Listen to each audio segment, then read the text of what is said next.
Hoje estamos aqui com o Alexandre Caiado Fraga, titular da marca Caiado Fraga. Ele, seu pai, seu marido Caiado Fraga, conhecido nacionalmente desde as raças Cimental, Buzerá e hoje o Nelore. Alexandre, me conta um pouco aí do Nelore Caiado Fraga, que é a raça a qual você está à frente aí. Você está no Cimental, no Buzerá, e agora o Nelore, qual até você fez um leilão recente agora, que por sinal teve uma média muito boa, os animais muito bem apresentados, muito bem enquadrados no padrão, pudemos observar isso. Faz um breve relato para a gente, para o grupo Grandes Raçadores Nelore. Caiado Fraga, quem é a marca Caiado Fraga? Olá pessoal, tudo bem a você? Quero agradecer pelo convite, muito honrado em estar participando desse circuito de entrevistas, né, do grupo Grandes Raçadores. Eu sou o Alexandre Caiado Fraga, veio de uma família de criadores, a história nossa começou há mais de 100 anos, né, na raça Cimental, 60 anos na raça Buzerá, e desde que nos transferimos, né, em definitivo, para o estado de Mato Grosso, nós sentimos uma demanda, né, comercial muito grande por touros da raça Nelore, né? O Centro-Oeste, né, ele é muito caracterizado pelo uso de touros reprodutores Nelore, né? Eu costumo dizer que o Nelore é a realidade da pecuária brasileira, né? Essa pecuária do Centro-Oeste, essa pecuária de braquiárias, né? Então, por essa demanda, nós começamos a direcionar nosso trabalho de venda de reprodutores também para a raça Nelore, né? E já fazem quase 20 anos, né, que nós estamos selecionando Nelore. Começamos com poucas matrizes, algumas aquisições, e ao longo dos anos fomos incorporando alguns rebanhos no nosso trabalho, né? Um dos rebanhos que deu origem ao nosso trabalho foi o rebanho da Agroquima, as letras BAND, né? Uhum. E posteriormente a gente adquiriu também um rebanho Brotas, né? Certo. E foi aí que temos aí incorporamos, né, um volume maior, um movimento maior de produção de reprodutores, né? E estamos aí lutando, fazendo, selecionando, buscando touros sempre condizentes, né, com o que o nosso cliente quer e também precisa, né? Eu percebo muito que a demanda de reprodutores são por animais que expressam racialmente uma beleza, um volume corporal, morfologia bem adequada. E eu vejo essa demanda por animais assim, né, um racial preservado, né, bem enquadrados dentro do padrão racial. E também eu vejo esses indivíduos como animais mais produtivos, mais eficientes. Alexandre, assim, nós sabemos que a Caiado Fraga, seu marido Caiado Fraga, né, você vem desde o pai dele, né, seu avô, e ele, Cimental, sem dúvida nenhuma, o Caiado Fraga a nível nacional, indiscutivelmente ainda é considerado uma das melhores referências, né, dentro da seleção do Cimental. O Buzerá também vem do seu avô há 70 anos. Por quê? Você chegou aqui, você trabalha também com a raça milenar, que é o Buzerá, uma raça rústica, uma raça que a gente sabe que no cruzamento, no Buzonel, dá uns bezerros diferenciados, dá uns bezerros pesados, né? Dá uns bezerros assim, até no peso da desmama, ou mesmo na terminação, ele dá uma arroba a mais. Muito errado, eu costumo falar estratégica, né? Estratégica. O Buzerá em cima da... Mas o que te levou assim a fundo? Você falou, não, eu preciso começar com o Nelore, eu quero começar a criar o Nelore. Isso já vinha no seu sangue, você é apaixonado pela raça, Nelore, porque até então você falou, não, eu vou aumentar a demanda do Buzerá. Vocês têm um número específico da raça Buzerá, né? O trabalho que vocês fazem, a gente tive a oportunidade de conhecer, Mas por quê? O que te levou assim a entrar nela? Então, na verdade, o que me levou a entrar no Nelore foi a demanda comercial por reprodutores da raça Nelore, né? Pensando a nível econômico, né? A atividade. Mas, na minha intimidade, né? Desde novo, meu pai já foi proprietário de uma central de sêmen, né? E eu nasci dentro de exposições, dentro de fazendas, desde novo me relacionando através do meu pai, lógico, com criadores, né, de Nelore. E eu sempre tive um sonho, né? Eu sempre fui também um apaixonado em Nelore, né? Conhecia reprodutores, sempre estudava. Eu tinha, nesse período que meu pai tinha uma central de sêmen, haviam reprodutores Nelore. E eu sempre tive um carinho muito especial, sempre gostei de Nelore. E faz parte do nosso bate-papo também a gente jogar um pouco de gasolina, né? Tá, o que é específico você estudava no Nelore e quais os selecionadores, enfim, que te chamou a atenção? Não, eu estudo e é essa linha que eu quero seguir, eu acho que é essa linha que eu assim, sempre, a minha referência de Nelore sempre foi Brumado, Torres Homem, Carvalho, Iguaçu, Tage. Depois a gente entrou numa fase de animais de exposição, Gero. Até por uma necessidade, né? Não tinha todos onde se buscar, né? É uma realidade, né? Foram animais que tiveram uma contribuição, não vou entrar se positiva ou negativa em aspectos, né? Mas foram animais importantíssimos para a raça, né? Enlevo, Paranaguipu, Bitela SS, Big Ben, Fajardo e mais alguns outros, né? O que você acha primordial hoje? Você está no Nelore há 20 anos, né? Já pode-se dizer, não é tão novo, né? Se espelhando nesses baluartes, você citou Brumado, VR, assim, discutível, né? Tem outros, a gente para não pecar numa entrevista dessa, a gente às vezes peca. Tem anteriores, tem OM, tem Pedro Nunes, enfim, tem vários. Indiana, que são importantes, 2C, Cachoeira 2C, Celso Garcia, né? Às vezes a gente deixa nomes de fora, né? Mas foram pessoas importantíssimas naquele momento, visionários, eram agropecuaristas que viviam do negócio. Então, eles foram com uma mentalidade à Índia trazer o que tinha de melhor. Hoje, o que você acha importante hoje na seleção da raça Nelore? Não pode faltar. Não, isso... Eu penso o seguinte, Antônio Carlos, independente de raça, nós temos que ter norte, né, de produção, né, raciocinar a atividade de pecuária de cria com eficiência, né, um norte de produção, né. Fala-se muito em Nelore produtivo, mas não mostra-se a produtividade de fato. Eu costumo usar alguns exemplos, tipo Joãozito Andrade, que buscavam a pureza, uma eficiência produtiva. Chico Carvalho, por exemplo, eu sempre comento que o seu Chico talvez o único selecionador e criador do Brasil que disponibiliza a eficiência reprodutiva do gado dele completa. Ele mensura a eficiência reprodutiva do gado dele em torno de 30 anos. Recentemente eu comprei um touro, eu recebi relatórios de eficiência reprodutiva do rebanho do seu Chico Carvalho, né, junto com os registros, né. Alexandre, não tem uma confusão, te cortando, que a gente nota muita confusão. Gostaria que você... Qual é a sua opinião? A gente viu uma confusão muito grande, por exemplo, você citou Chico Carvalho. Chico Carvalho é um selecionador, ele tem um norte, há mais de 100 anos de seleção, aí, pegando do pai dele, esse Rubico, né, Brumado. Ele preserva o padrão da raça, ele preserva a pureza. Quando vocês conversam com o Chico, ele fala: animal tem que ter características da raça e pureza. E eficiência. Então ele alia a pureza racial e, como você mencionou agora, ele dispõe no mercado a eficiência reprodutiva do seu gado, suas fêmeas. Tá. Só que por outro lado a gente nota assim, a raça não faz nada, a pureza racial não quer dizer nada. O que você acha disso?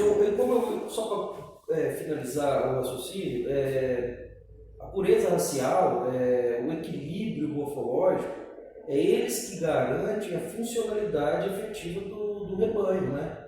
É assim que eu entendo, e assim como você citou Chico Carvalho, é isso que eu, em conversas, a gente tem uma certa amizade, É isso que eu sinto dele. Animais mais enquadrados dentro do padrão são os animais que garantem no rebanho dele a maior eficiência zootécnica.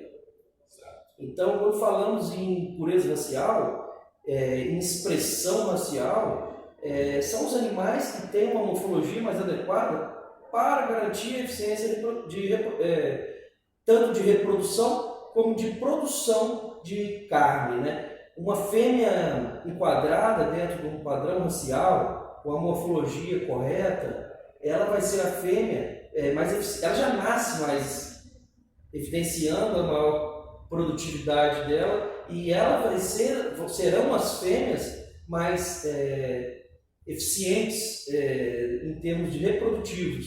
E além disso, os animais, os machos mais enquadrados dentro do padrão racial serão também os melhores produtores de carne, né? O animal ele já nasce, como é que é aquela frase? O que é bom já nasce pronto, né? Então, aquele pronto que todo mundo identifica, geralmente são os animais mais bem enquadrados dentro do padrão racial. Entendi. Porque hoje a gente não pode fechar os olhos para a tecnologia, né? Eu também não sou contra qualquer ferramenta utilizada, mas desde que você esteja utilizando um animal de raça pura, um animal que esteja enquadrado ao padrão da raça. A gente vê também hoje uma força do uso dessas ferramentas, principalmente comercialmente. Usar essa ferramenta, então tudo é avaliação, e a gente nota que a maioria delas é avaliação de pedigree. Talvez, entre aspas, uma suposição. Eu penso o seguinte, eu penso que avaliações genéticas são ferramentas. Eu até costumo comentar que assim, eu acho ferramentas talvez até perigosas para quem, para o mal entendedor, né? E eu também acredito também que as avaliações genéticas, elas quantificam. A partir do momento que você quantifica em valores, você tem resultados exatos. Exatamente. E melhoramento genético não é matemática exata, é uma ciência biológica, né? Então, quando você tem um 1 e tem o 2, nunca o 1 vai deixar de ser pior do que o 2. E isso, os programas de avaliação genética, eles apontam de forma muito incisiva o 1 e o 2, e o 5 e o 10. E muitas vezes o 2 é melhor que o 1. Então você ouve hoje já muitos criadores, né, muitos técnicos falando que o programa de avaliação, como fala, ele não pode ser a ferro e fogo, né? Certo. Que nem sempre o 01 é melhor do que o 1. Mas isso hoje, né? Mas isso, sim, mas tem algumas pessoas que falam dessa forma. Porém, a ferramenta, ela aponta exato, né? Então, assim, como... Ela está afirmando que aquele animal é melhor. Como que o 1 pode ser pior que o 2, se um é 1 e outro é 2? Exato. Então, assim, não condiz essa linha de... Essa ferramenta, ela falha, do meu ponto de vista, né? É um banco de dados, eu faço PMGZ, eu gero informações para o banco de dados, eu crio rotinas de manejo dentro do meu negócio, da minha propriedade, eu exploro algumas informações, mas eu costumo sempre me reservar não olhar número, porque eu acho que ele indica e ele pode nortear a gente para um caminho errado. É a forma que eu penso. Nós podemos olhar aí. Inclusive, pelo caso, eu queria só deixar claro que você pode conversar com, ler alguns artigos, procurar mais a fundo artigos de superintendente técnico, que eles vão dizer nessa linha, apesar que muitas vezes na prática eles não fazem o que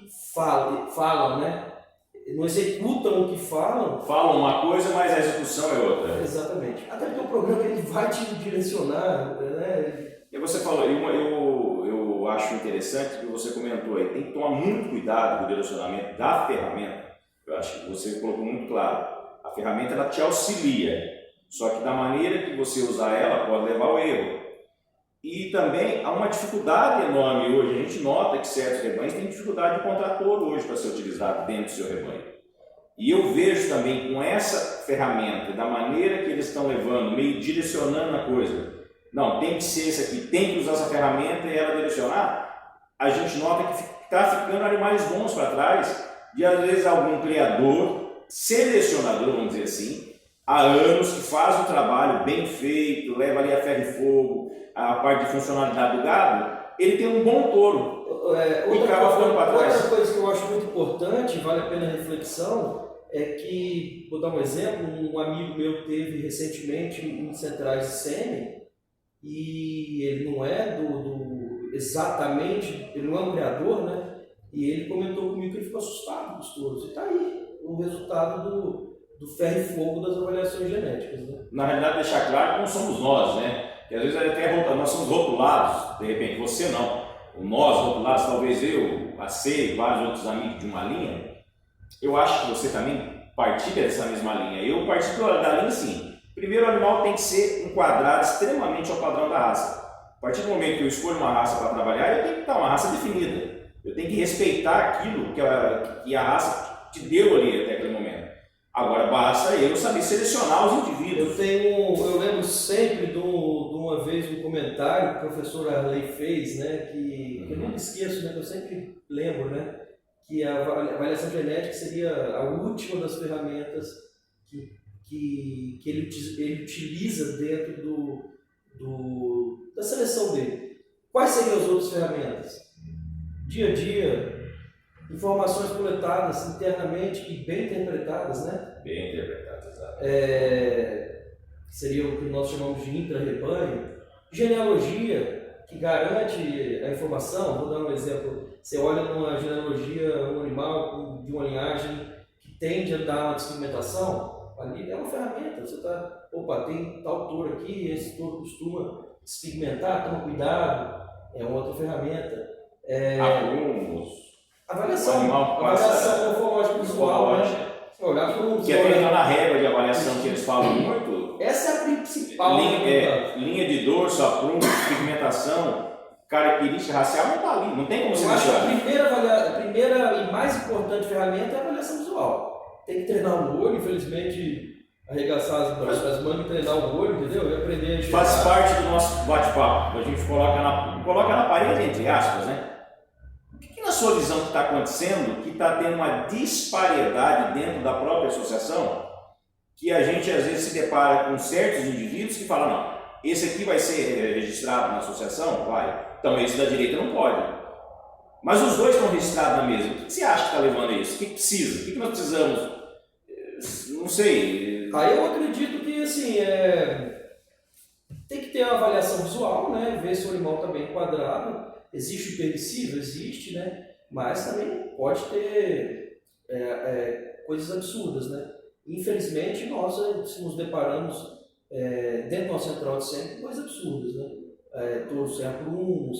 Enfim, eu não vou entrar nesse mérito, mas você tem que perguntar. A BCZ, que é a responsável pelo caranguejo, a gente está todo mundo de olho na BCZ, ninguém hoje as redes sociais estão expondo a realidade das coisas, né? É uma coisa...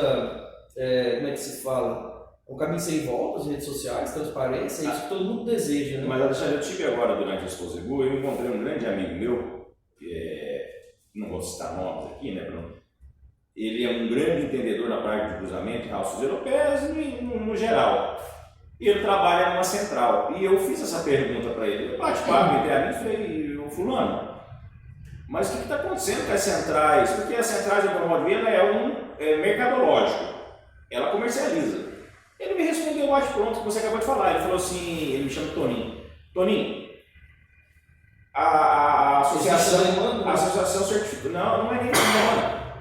Eu sei, eu te entendo que você está dizendo que tem animais ou ruim de aprumos, ou com deficiência dentro do indivíduo, do padrão da raça, um animal registrado na associação, o outro não podia estar. Eu te entendo.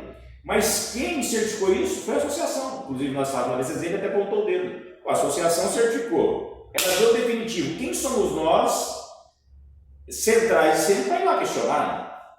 Ela liberou o mercado, interessa no mercado, tem demanda, nós vamos comercializar. A central, hoje, a função delas é puramente comercial, né? Infelizmente, há um direcionamento das centrais de manipulação comercial também, né? Ela direciona touros direciona o que é bom, né? Porque muitas vezes o pecuarista, de fato, ele não tem conhecimento, entendeu?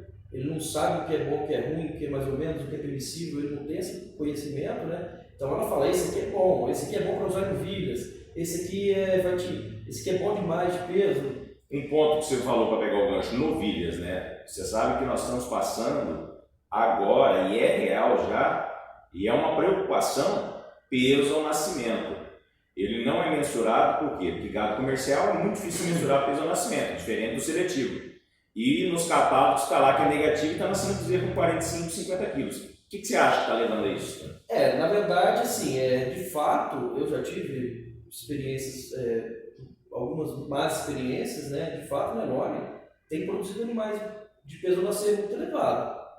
Isso é uma preocupação muito grande. E nunca foi da raça isso, né? Exatamente. Isso, assim, é uma preocupação minha muito grande dentro do meu trabalho, né? De uns anos para cá, eu vi que, opa, tem uma coisa errada, o que está sendo esses bezerro grande, enroscando ovelha, etc. Né? Isso, inclusive, pode atrapalhar a parte reprodutiva das vacas, né?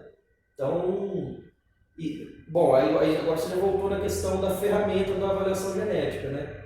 A ferramenta tem que garantir o que ela fala, né? Ela dá uma exatidão. Nós temos touros aí que foram disponibilizados no mercado como líderes absolutos, que quando as filhas pariram, a avaliação deles, que era 1 para habilidade materna, mudou para 10. Isso não se justifica.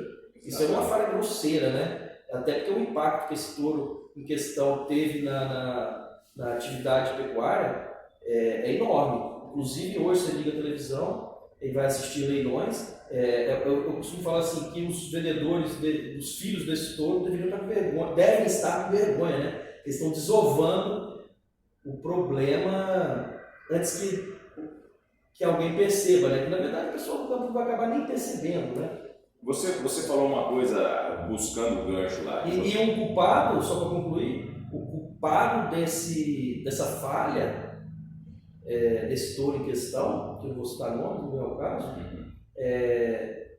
o culpado são os programas, né? O programa garantiu que as filhas dele seriam cor de leite, e quando foi aferir. Eu também passo, mas aí eu escutei já que fala assim, não, mas aí entrou a genômica e a genômica deu acurácia. Esse negócio também. Então, se a genômica corrigiu e deu acurácia, você já não fez ela antes estava tudo errado.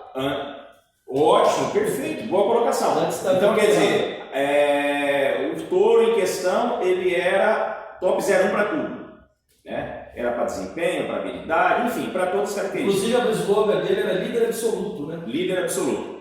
Veio as filhas, elas não deram leite, não é que elas não... Que tem essa, pouco leite. Essa questão de leite, né? Pouco leite, aumentar leite no Nelore, que entra em outra questão, mas elas não deram leite. Aí tem um amigo meu que até brinca, né? Fala assim, o cara compra um celular, ele vem com risco, ou um carro que vem com a falha, ele volta na hora de comprar a garantia, né? Por que ninguém volta lá falando, você me garantiu isso? O programa de avaliação genética ele garantiu, né? Porque ele... Só que aí quando você fala que ele garante, ele pressupõe, né? Não, depois do erro ele pressupõe. Antes do erro é uma afirmação. Sim, eu acho que os programas você pode observar, é uma ferramenta disponível, mas mercadologicamente ela é a principal ferramenta a ser utilizada, então, né? E não é por aí o caminho. É esse o cuidado que nós temos que tomar. E outra coisa, ele vem com uma facilidade, né? As avaliações genéticas, ela te vem com facilidade. Ela te entrega um número absoluto que faz com que o cara, é o 01, já resolvi o problema. E sabe uma questão também? Ou é o 1, já resolvi o problema, né? Que eu analiso e vejo também, não sei se você concorda. Hoje nós temos 10 programas da raça Nelore. Hoje, se você pega a raça Angus holandesa, existe um único programa da associação. Você, mudando um pouco a perspectiva dessa conversa, eu acho assim, eu resumo uma coisa de forma muito simples, né? Eu acredito que bom gado é gado de grandes selecionadores, né? Tem que ir conhecer o grande selecionador, qual a ideia dele de o que ele quer para a raça, o que ele quer para a atividade pecuária, né? Qual a proposta dele, entender a proposta dele. Eu, por exemplo, vivo de pecuária. Então, eu tenho que fazer um trabalho de pecuária condizente com a minha realidade. E por isso eu busco selecionadores que pensam como eu, né? Que selecionam como eu. Que pensam como você, que estão há 100 anos, 60, 70 anos e acreditam E são naquilo. sempre os mesmos, né? Eles estão há anos selecionando Porque às vezes uma pecuária zootécnica, né? Uma pecuária técnica, produtiva, eficiente. Aí voltando aqui, que tem aquela conversa das pistas, né? Infelizmente, tem que falar da realidade. Esse trabalho de pista, ele é praticamente inútil para a pecuária nacional, né? É a forma que eu enxergo, né? Obviamente que as avaliações visuais, eu costumava sempre falar, né? Porque desde muito novo eu frequento Uberaba e outras exposições, né? E os julgamentos foi sempre um grande aprendizado para mim. Por quê? Porque eu ia lá e não ficava olhando batendo palma. Eu ia estudar, entender, enxergar, ver detalhes do animal. Então, a pista de julgamento, para mim, sempre teve e tem um grande valor. Por quê? Porque lá eu também aprendi a enxergar, a fazer minhas avaliações visuais nos animais, né? Então, para mim, foi uma grande ferramenta. Mas os animais hoje, desenvolvidos por aquilo, devido a uma vaidade, uma competitividade, um mundo paralelo. Aquilo lá é um mundo paralelo que ele não está... Acaba que no final, as avaliações visuais que a pista analisa são importantes, mas a genética selecionada pela pista, ela não tem funcionalidade mais para a atividade. É a forma que eu enxergo, né? Entendi. Tá certo. Eu queria voltar no gancho, você falou lá atrás, né, que talvez a avaliação, voltando, né, ela pode levar ao erro. E o que eu analiso muito, por exemplo, você citou agora, eu vivo de pecuária. Nós temos muitos empresários no meio hoje da agropecuária em si. É um empresário que ele está nos grandes centros, ele está em São Paulo, ele está em Cuiabá, ou ele está no Rio de Janeiro, ou ele está em qualquer lugar. Então, ele trabalha com números exatos. Só uma deixa aqui. Eles começam ontem e param amanhã, né? Tem esse problema, mas ser induzido talvez por esse marketing de primeiro colocar a avaliação, porque você abre um catálogo na frente do empresário desse, que ele não vive estritamente da pecuária, é um segmento paralelo, né? Ele tem uma propriedade. Eu chego lá comentar com ele do Nelore e entra um vendedor e abre um catálogo e fala, ó, tá vendo, esse aqui é a avaliação disso, avaliado em 3 programas, tal, esse é o líder, tal. O cara que vive de números faz conta empresário, ele vai fechar as avaliações genéticas, elas têm, pelo fato de ser ciências exatas, ela tem um poder de convencimento imediato muito forte, né? Então é óbvio, onde você vê um, é melhor que dois. Porque talvez a gente não consegue, talvez como técnico, muitas vezes numa reunião com o empresário, é diferente de... Agora, outra coisa que é importante deixar bem claro, que as avaliações visuais, elas pegaram a ferramenta de avaliação visual e meio que rasgou e jogou no lixo. Praticamente Tem um amigo meu que fala o seguinte... Avaliação visual e ferramentas de avaliação genética, elas andam em caminhos opostos. Eu não consigo compreender isso, né? Porque elas teriam que andar em caminhos similares, né? E outra coisa, quando a gente tem que tomar muito cuidado esse negócio do líder, a ferramenta, a gente tem interação genótica com o ambiente. Primeiro de tudo, a própria fazenda sua, você tem que estudar a lotação de pastagem.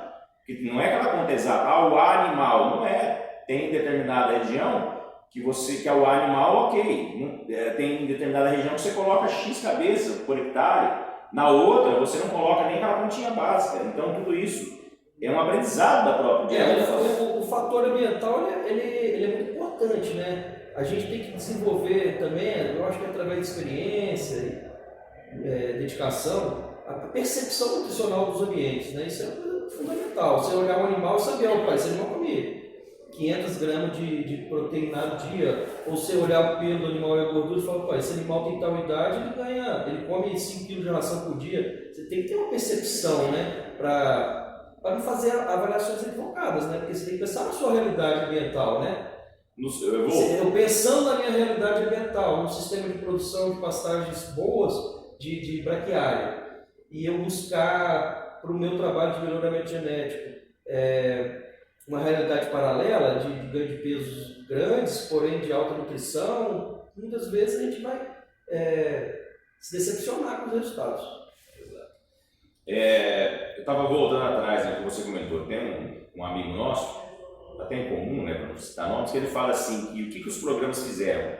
Eles pegaram a ficha de curral, como o programa, lá, o sistema que você tem na fazenda, rasgaram e monetizaram e colocaram como uma ferramenta de trabalho.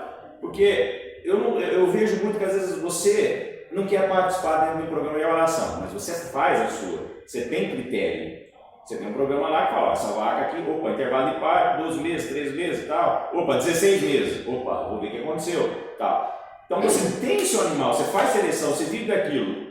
Só que eu vejo que as pessoas querem chegar e falar assim, seu gado é mal avaliado. Eu sugiro, assim, para quem estiver nos acompanhando, para, por exemplo, começar a checar as avaliações genéticas, né? Por exemplo, você pode pegar o steerability, que é o intervalo entre partos, né? Uma coisa correlacionada. Por sinal, tecnicamente, o steerability também ele é um pouco confuso, porque ele só mensura 3 partos, né? Só que até 76 meses. E na verdade. Só que ele tem peso alto na avaliação hoje, né? É o maior peso no programa de avaliação, se eu não me engano. Então veja bem, até 76 meses, deixa eu fazer uma conta, gente. Os melhores animais até 76 meses, eles têm 4 crias. Então, assim, 3 crias até 76 meses atingiu o steerability, né? Ok. Mas isso aí é obrigação, né? 3 até 76 meses, só fazer a conta. É muito fácil fazer steerability. Você pode até falhar um ano, dependendo da idade do primeiro parto, a fêmea pode até falhar um ano que ela vai atingir o steerability. Então, ao checar, entrar na consulta pública do ABCZ, checar um touro, cheque sua mãe, a mãe dele, no intervalo de parto, cheque sua avó, bisavó, e muitas vezes não bate, né? Não tem. O touro é top, vamos dizer, ele é 0,1 para steerability. 0,1 para steerability. E a mãe dele tem um intervalo de parto de 2 anos. De 2 anos? Como que ele é positivo para isso? Da onde surgiu isso? Nesse nível, né? Então, assim, não está batendo. Eu tenho conhecimento razoável de avaliação genética. Não sou um perito nisso, obviamente, mas eu sou curioso, né? E a gente vê que muitas vezes as coisas não fecham. Existe a questão, dentro dos programas de avaliação, de débito de parentesco, né? Eu não sei como isso influencia estatisticamente no sistema, né?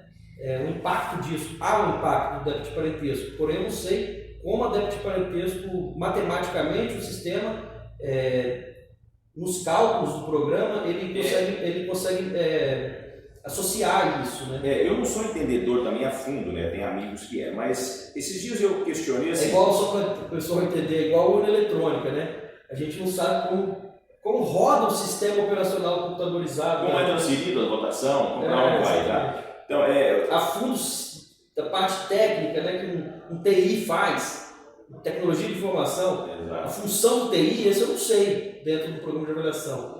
Né? Exato. Eu entendo como é gerado esse quem gera, quem associa, qual a porcentagem estatística, como que o computador recebe a informação, como ele processa a informação. A parte de processar a informação eu não conheço. Essa é a minha limitação de conhecimento no programa de avaliação genética. Tem uma pessoa em conversa que ela fez um levantamento que as vacas dele estavam exatamente dentro do solicitado do steerability. Só que elas eram negativas no programa da associação. Ele foi questionado. Devido a débito de parentesco. Aí eles questionaram que, devido a uma irmã dela, parente, ser negativa, automaticamente o programa... Perfeitamente. É uma justificativa plausível, certo? Porém é o seguinte, tem touros em central que é 0,1 que a mãe nunca pariu. Então, mas é isso que nós estamos querendo entender. Eu vou dar um exemplo de um touro, o rei amador. A mãe do rei amador, ela tem um péssimo desempenho reprodutivo, né? E é um touro que teve um impacto muito grande dentro de vários trabalhos de melhoramento genético. Vai lá e consulta, o nome da vaca é Raimonda, é disponível. Mas aonde eu questionei... Não é a questão, eu estou falando, não é a questão de... O touro é um touro muito importante hoje para a atividade pecuária. Tem vários vídeos centrais. Vários vídeos centrais. É talvez o principal touro gerado pelos programas de avaliação genética, o rei amador, né? Então, assim, é um touro exposto, é um touro que a gente tem que analisá-lo, né? Devido à importância, que nem a gente analisa o Ludi. A linhagem do Ludi tem defeitos, tem despigmentação, isso é uma coisa que todo mundo ciente disso, né? Paraguapu, elevo, etc. Então, assim, são touros de relevância muito grande e eles precisam ser analisados devido ao grau de importância que eles têm na pecuária brasileira. Então, mas aonde não fecha, que eu não consigo raciocinar, querer entender e não tem essa resposta, assim, eu tenho 5 vacas que estão exatamente dentro da exigência do Style-Ability.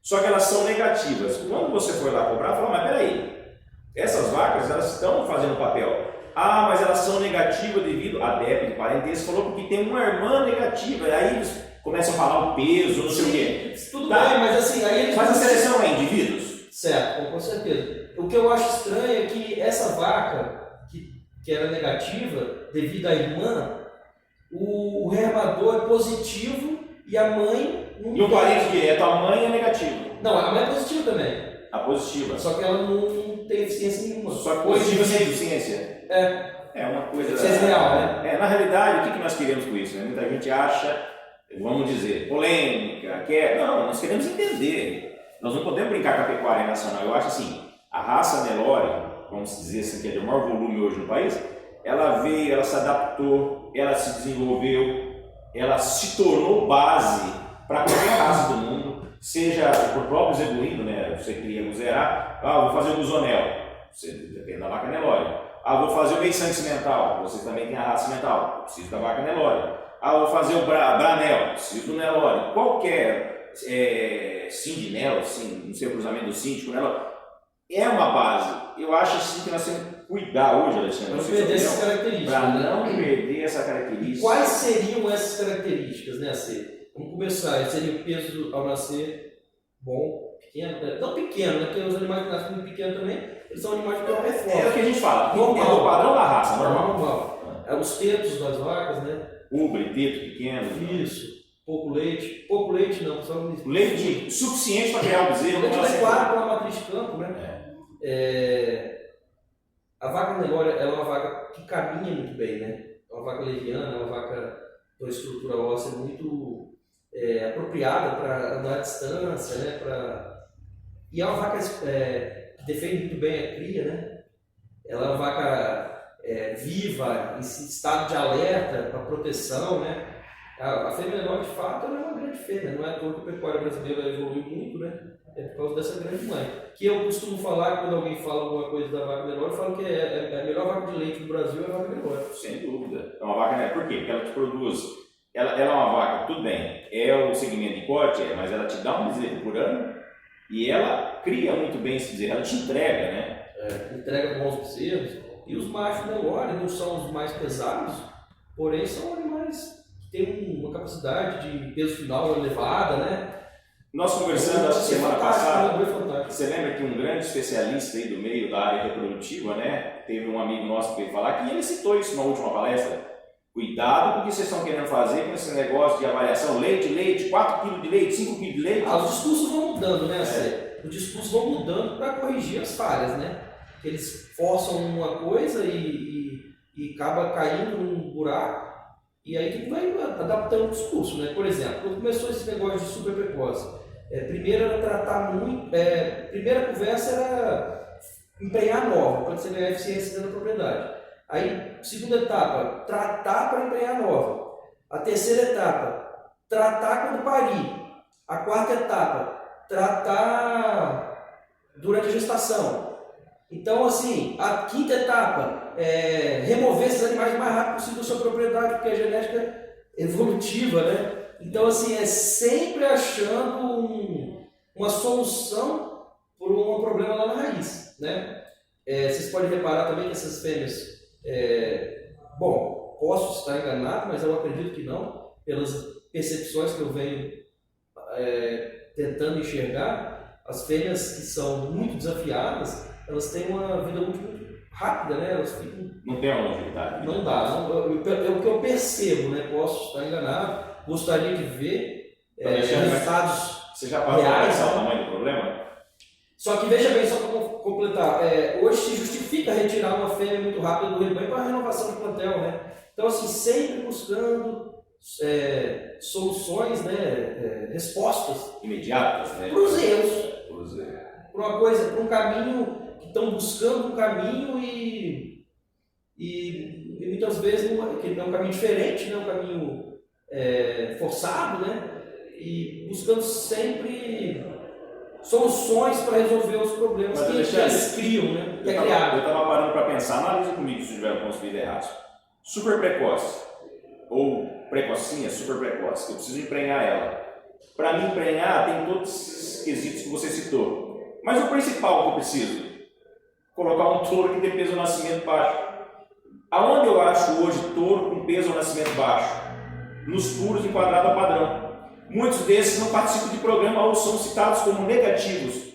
Aí eu vou usar o positivo. O positivo nasce com 45, 50 quilos, eu mato a novilha e perco o bezerro. Aonde que está? Eu queria enxergar onde que está essa... Aí eu acho que a gente tem que pensar primeiro num arroz com feijão bem feito, né, no caso. Eu acho que a gente tem que emprenhar uma novilha Nelore de acordo com o comportamento corporal dela, né? O ganho de peso, o peso dela, idade, em torno... Bom, eu faço um gado assim, de 20 meses, 22, 24, é o que eu penso, né? Obviamente, se você forçar os animais, eles vão emprenhar mais novo, né? Tem vezes que eu tento até emagrecer alguns lotes de novilha, né? Para trazer um pouco para trás, que passa muito peso, né? Eu acho que se você apertar a mão, eu sempre digo para todo mundo, tem gente que não concorda, mas eu acho que 60% do negócio que evoluiu foi manejo. Os manejos melhoraram muito, né? Então, as pastagens, as divisões de pastagem. Fico se dizendo muito, a gente está aqui hoje em Sinop, né? Aqui na região da BR-63, aqui esse norte de Mato Grosso, aqui é uma coisa espetacular, né? Uma evolução de 10 anos para cá que... Alexandre, é muito importante o pessoal que mexe com pecuária ter uma experiência, vir conhecer a 63 para entender a pecuária norte do entender o que é. Porque eu sempre costumo dizer o seguinte, eu sempre produzir touros e fazer seleção para a realidade da pecuária nacional. Isso. Que a realidade nossa ainda, tem que caminhar para você. Eu penso também assim, que é o seguinte, a gente precisa de um gado propício para um desafio maior, e para receber grãos também, aqui nessa região. Não, mas se ele for eficiente no sistema extensivo, Alexandre, quando você colocar no intensivo, ele vai te responder. Agora, se eu pensar só no intensivo, maciçamente, quando eu precisar na necessidade do extensivo, ele não vai. Exatamente. Eu perdi. Alexandre, dentro da seleção da raça Nelore, qual você está, qual você direcionou, você tem seu norte, seu projeto. O que você acha? Não pode faltar. Não posso tirar. Tem que seguir. O que você acha que é primordial dentro da raça? Eu acho que é a fertilidade das matrizes, né? A fertilidade das matrizes, o peso nascer e a morfologia visual, né? O touro tem que ter uma garupa plana, unha de dorso forte, com comprimento bom. Não gosto de animais exagerados também, de comprimento, não gosto, né? Fica um animal bem equilibrado, um animal comprido, porém sem exageros, né? Uma garupa larga, né? Os isquios bem posicionados. Cupim bem plantado, não necessariamente um cupim grande, mas um cupim bem posicionado, firme, né? São detalhes que a gente até escuta por aí, cabeça não paga conta, o que tem que ter o cupim, mas tudo tem a função dentro da raça. Função de resistência, necessidade, no caso do cupim, a barbela, por exemplo, é uma troca de calor, exatamente. Né? A gente gosta de animais barbeludos, também não precisa ser exagerado, né? Exatamente, barbela, mas preguiada no couro fino, no couro da raça. A partir do momento que você engrossa, você sai do padrão, não sei se você notou já, isso você já comentou. A incidência de carrapatos alta. Isso aí é uma coisa que, assim, que eu observo muito, sabe? O pelo, né, dos animais, né, os animais de pelo brilhosos, sedosos, né? Eles não pegam carrapato. Aí você olha para o bico deles, é sempre couro fino. Couro fino. Quando você desmama aqueles animais gordos, sadios, né? A própria pelagem, porque é a característica da raça, né? Aí quando você nota o animal de couro um pouco mais grosso, exagerado, uma saída, o prepúcio ali um pouco mais grosseiro, que a gente vê que não é da raça, ele começa com essa incidência, né? Tanto de calor, pelo mais arrepiado, carrapato. Ninguém acredita, né? Mas o Nelore não pega carrapato, mas a gente nota isso. Exatamente. Então, assim, touro tem que ter cara de macho, fêmea cara de fêmea pescoço fino. Bem que hoje tá meio complicado, né? Tô vendo muito touro com carne de fêmea e muita vaca com carne de macho. É difícil. A gente gosta do touro de pouco chifre, né? Uma cara mais... cara de macho, cara mais curta, né? Não é bonito, né? Não um negócio... Tem que ter a evidência de masculinidade. dentro das características de macho, ele tem que ter. Se ele não tem, ele está fora. Exato. E uma vaca, ela tem que ter. A outra coisa assim, que eu gosto muito dos animais mansos, mais alertas, né? Pescoço erguido. É boa índole, vamos falar assim, porque o pessoal diz, troca, o animal de boa índole, mas dentro do tem que ter um posicionamento de touro, de macho, de macho, de chefe de rebanho, né? Às vezes eu vejo pescoço mais na linha do dorso, um pouquinho mais erguido, né? Porque exatamente aonde ele isso foi... vai transferir para as fêmeas um estado de alerta, de defesa. De defesa, exatamente. Um estado de defesa melhor nas fêmeas. Por isso né? são todas características. A orelha pontuda, atenta, é para refletir na fêmea, né? Para ela proteger as crias dela. Ela foi mais preocupada. Eu vejo falar e não concordo, falar, mas que a cabeça não paga a conta, o animal olhando para o chão, a gente olha, mas o que tem a ver o pescoço saindo acima da linha? São características que é da raça. Por exemplo, aqui nas maternidades aqui tem cachorro, mato, tem urubu, tem disputa, né, com a cria, né? E a vaca é onça. E tem uma boa observação, né? Porque tem as... Você já reparou que aqui no Mato Grosso não tem mato e onça, né? Não tem como. Ninguém mata a onça. E aí tem a vaca que trabalha na maternidade, eu me esqueci o nome que eles falam. Madrinha. Enquanto as duas estão pastando, ela está em alerta. E vira essa troca. E as outras que estão pastando distante, elas têm que erguer a cabeça, as orelhas, para vir em busca, em proteção a que fica de madrinha das crias, né? Então é isso aí, alguns tem que ser perfeitos, né, gente? Testículos bem implantados, umbigo. Os compradores de touro, a primeira coisa que eles olham nos touros é os umbigos. Exatamente, vai trabalhar em áreas extensivas, às seja, vezes áreas se eles tanto demandam isso, é porque é uma coisa importante, né? É importantíssimo. Exatamente. Alexandre, mudando agora um pouco, você fez seu leilão e uma média a nível nacional, uma média expressiva. O que você acha que levou você estar fazendo essa média expressiva dentro da média de outros leilões e de renome nacional, em questão de touros, vamos dizer assim, que eu vejo que você faz os seus leilões e você gosta de pegar seus dados da fazenda, igual intervalo de parto, peso acima de média dessas matrizes, né, que você usa IA e monta natural, não faz FIV, né? O que te levou ao sucesso? O que você enxerga? Você com 20 anos, por que você está tendo esse sucesso, esse crescimento ano a ano e defendendo as características da raça e com eficiência realmente da sua caderneta de campo? Porque as minhas ferramentas de seleção, elas são umas ferramentas, né? São nelas que eu acredito. Meu norte de seleção é definido, né? Defini mais ou menos os meus nortes, né? E neles eu vou. E são técnicos, né? Então a gente luta por isso também, né? A gente luta com os clientes, explica para os clientes, mostra para os clientes, a gente se relaciona com os clientes. Eu vivo disso, né? Mostrando a realidade. Não, o que eu quis dizer é o seguinte: você não demanda de pegar o programa de avaliação utilizado como marketing hoje e levar para dentro do seu leilão.